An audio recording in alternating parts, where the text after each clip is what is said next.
Bonjour à tous et bienvenue à un autre épisode du colloque Perséis. Je suis Timothée, animateur de lab au DigiHub. Je suis en compagnie de Thierry Harris. Harris, je devrais le dire avec un petit ton anglophone. Harris. Harris. Harris! Tu es ça de même. C'est ça que mes chums me disaient au secondaire. C'est Harris! Harris. J'étais comme, OK, je suis là.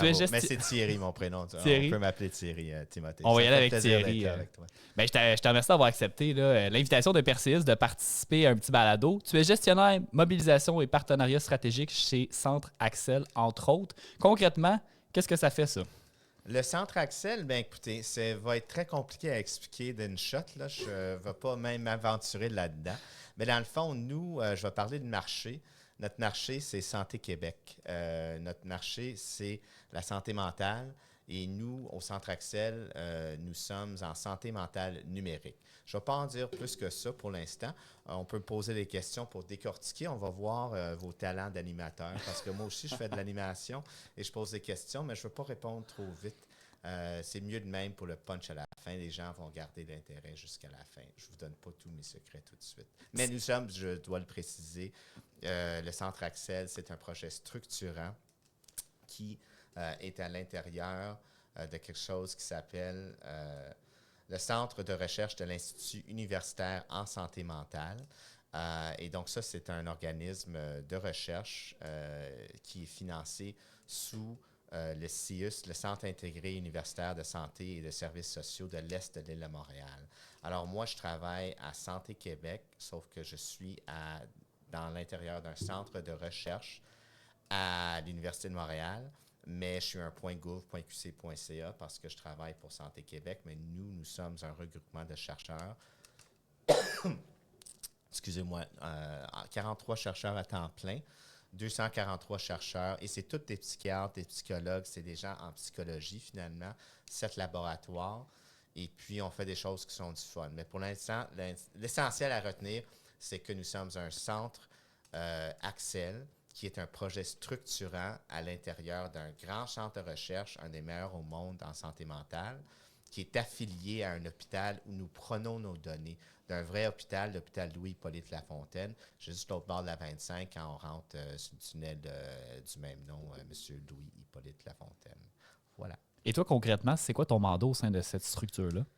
Moi, c'est intéressant parce que je suis un homme d'affaires, premièrement. J'ai ma propre corporation. Puis si vous êtes en recherche, je vous le souhaite, faites une corporation fédérale. Ça vaut la peine dans les médias. Ça vaut la peine pour recevoir des sous. Ça vaut la peine pour faire des contrats. Et puis, Cartouche Média, c'est mon entreprise que j'ai montée avec ma conjointe Mélissa Gendron. Et puis, c'était quoi la question encore?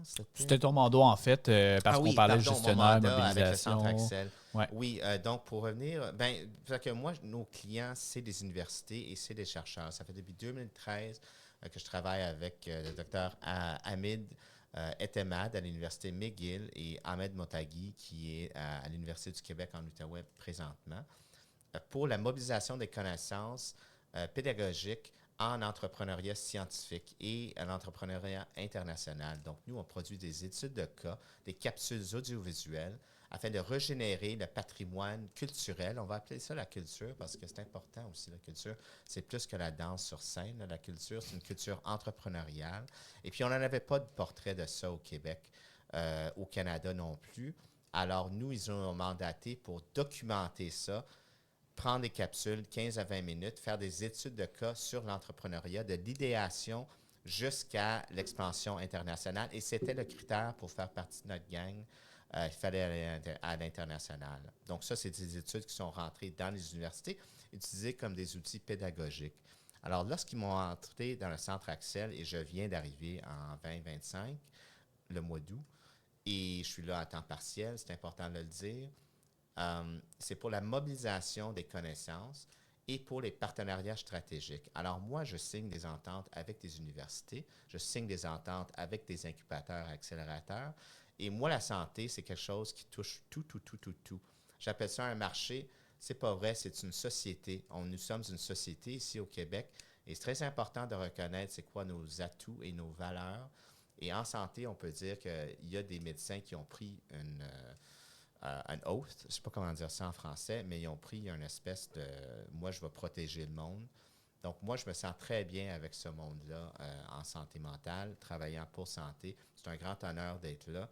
Mais je ne suis pas un chercheur, je ne suis pas un clinicien, je ne suis pas un patient partenaire. Je suis un entrepreneur et une entreprise qui fait de l'intrapreneuriat au sein de Santé Québec. C'est ça mon rôle.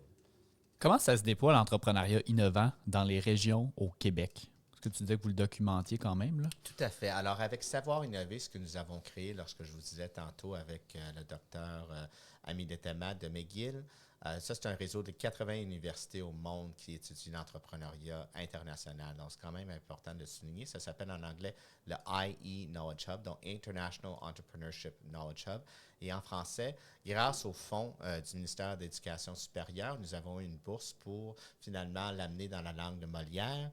Un an après que le site a été fondé en anglais, l'UQO s'est dressé et grâce à Ahmed Motagui, nous avons francisé le site et maintenant ça s'appelle Savoir Innover. Alors, sur Savoir Innover, il y a 25 études de cas sur des entreprises. Il y a 25 balados aussi où j'ai eu la chance de faire comme toi, Timothée, pour faire des entrevues avec des gens qui font de l'entrepreneuriat et aussi des écosystèmes. Alors, un des projets pour les écosystèmes, c'était la région des Outaouais et la région des Laurentides. Alors, qu'est-ce que nous avons fait? Bien, dans les écosystèmes, il y a ce qu'on appelle, en fait, c'est le Conseil de l'innovation et le gouvernement du Québec, la CAQ, qui ont amené des espèces de trucs pour travailler avec les MRC. Avec les MRC, là, on va prendre les acronymes plus tard, là, mais c'est, dans le fond, un organisme de développement économique au sein de l'MRC qui travaille avec quelque chose qui était une vision plus large, c'est-à-dire réseauter entre les régions pour innover. C'est quoi le nom? Je vais juste mettre Connexion Laurentide. C'est parce que c'en était une. Et puis, nous avons fait une entrevue avec Carmen Sanchez.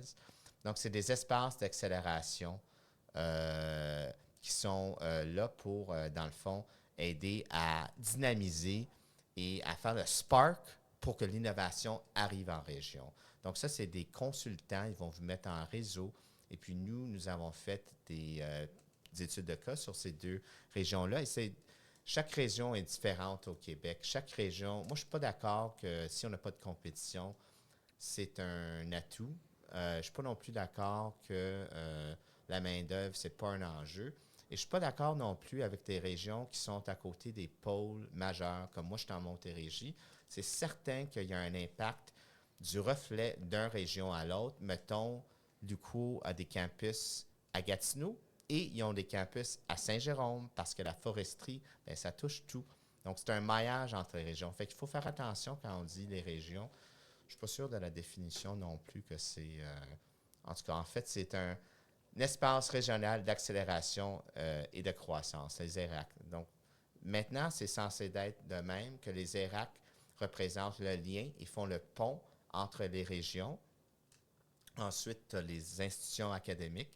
Ensuite, tu as les MRC qui sont comme les old school gens. C'est la ville, c'est le développement économique de la ville et de la région forcément parce que tu en as, mettons, dans les Outaouais, je pense que tu en as 7 MRC là, pour les Outaouais, de Chelsea jusqu'à en tout cas, c'est gros l'Outaouais, là, fait que je ne veux pas dire n'importe quoi. Mais bref, c'est ça. Donc, c'est ça. Je ne sais pas si ça répond à la question. Je pense que ça répond bien à la question. Okay. C'est quoi le rôle des universités pour accompagner les entrepreneurs innovants? Bien, ça, c'est une très bonne question. C'est une très bonne question parce que c'est une question que je me pose depuis longtemps et que beaucoup de gens posent depuis longtemps et qu'à Perséis, c'est vous, en fait, qui sont supposés de nous donner la réponse avec certaines des recherches. Fait que je ne vais pas dire... Écoute, le rôle de l'université, tu sais, c'est comme... Le rôle de l'université, c'est d'aider nos jeunes et former la relève pour que l'éducation puisse servir à tous, parce que c'est nos impôts qui vont vers le soutien de la recherche, le soutien de tout ce qui est, voyons, il y a un nom spécifique pour appeler ça, puis Marie-Pierre Cossette me dirait, Thierry, franchement, des affaires Q. Mais finalement, c'est de l'innovation, c'est des fonds publics qui vont en recherche. Et puis la recherche est donc structurée pour être un levier afin de faire bonifier la productivité, l'efficacité, l'économie Bref, tout ce qui peut être amélioré, bien, les chercheurs sont censés de regarder ça et puis de transmettre ça vers la société. Donc, on fait la transmission de savoir. Ça devrait être fluide comme une belle rivière. Ici, nous sommes à Shawinigan, il faut le reconnaître. C'est pas n'importe où, c'est très important, ça, lui aussi, à Shawinigan. Vous êtes très important dans l'histoire du Canada et l'histoire de l'Amérique du Nord parce que vous avez, bien sûr, l'hydroélectricité. Donc, Tu connais bien ton Shawinigan. ben, écoutez, c'est la première fois que je suis ici en plus. Fait que je vais revenir, c'est garanti. Mais bref, donc c'est ça. Les universités devraient pouvoir travailler mieux avec les écosystèmes entrepreneuriaux. Donc, de l'écosystème entrepreneurial, de l'écosystème universitaire, puis mettons MEIE, MES, Ministère de et l'innovation, économie. En tout cas, aide-moi, Timothée. Je pense qu'il y a la science là-dedans, ça se pourrait. Ça se peut, ça se peut. Et tu as le ministère de l'Éducation supérieure, il faut le dire, parce qu'ils sont supérieurs, ils sont plus hauts. Pas toujours d'accord, mais on verra. Dans le sens que ça prend beaucoup de place une université et c'est pas fait pour être proche du peuple, on va le dire de même, de l'écosystème entrepreneurial. Ça, c'est plus les réseaux des CCTT. Alors, les collèges, en tout cas, le CCTT, encore un autre acronyme. Merci les Français de nous donner tous ces acronymes-là. On en a marre au Québec de ça. C'est correct, mais c'est quand même compliqué lorsqu'on veut faire un balado puis dire c'est quoi. Le CCTT, c'est les collèges et cégeps du Québec qui, eux, sont beaucoup, beaucoup, beaucoup plus en proximité. En tout cas, les deux sont en proximité, université et collège. Mais moi, à mon avis, c'est par l'application de la recherche au travers des CCTT qu'on va avoir un impact plus fort et aussi, surtout pour les régions plus potables avec les problèmes qui sont dans la région pour aider à trouver des solutions locales avec la main-d'œuvre locale, avec le savoir-faire local, parce que vous le savez comment le faire. Là. Donc, occupez de votre marché local, utilisez les CCTT pour faire de l'innovation. Une fois que ça va être là, l'université va rentrer, puis là, on va dire, bon, mais comment que vous avez fait ça, là? Comment que vous avez fait ça? Parce que nous autres, on va documenter ça. Puis là, nous autres, on va devenir le brain trust de l'histoire pour dire voici comment ça s'est passé à Shawinigan en 2025, voici comment on fait l'innovation. C'est ça un petit peu la transmission. Mais maintenant, les universitaires sont censés de faire l'entrepreneuriat, donc de former des entrepreneurs, donc de former des chercheurs et de devenir des entrepreneurs. Imaginez-vous, et c'est toute une histoire qui se passe parce que tout est éphémère.